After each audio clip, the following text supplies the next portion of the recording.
Bruh. Okay, I have no idea how to start this video. Basically, almost a year ago, I returned to my channel after a 6-year hiatus, and I did a live stream talking about my mental health. I'm not gonna lie, I genuinely thought what I was saying in that stream was true. That I had like DID or OSGD or whatever. At that point, I had just gotten out of an institution and I was so spaced out every single day. I would go weeks at a time dissociating, and I was in an awful place. Things just kept getting worse.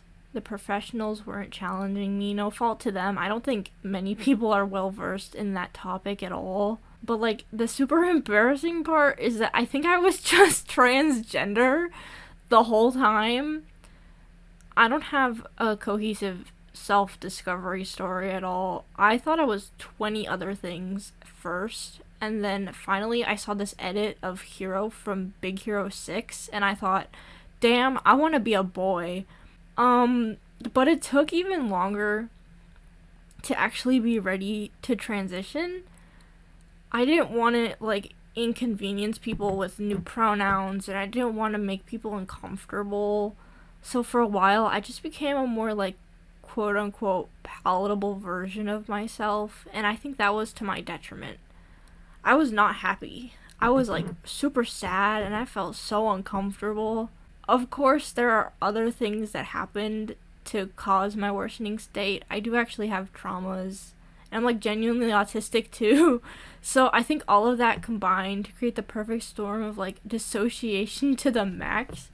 I don't know how my online presence as a kid plays into this. I thought previously that Herobrine was like a part of me that was meant for protection, and then when he was no longer needed, he went away.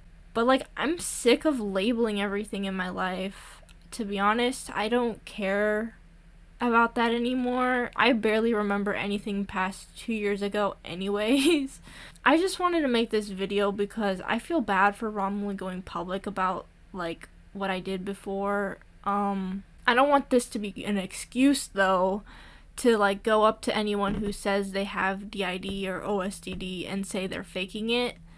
Because even if someone doesn't actually have a disorder, if they're using a coping mechanism and it's working, I don't think it really matters. In my case, it wasn't perfect, but it helped lead me to the right place eventually. Anyways, trans rights, yay.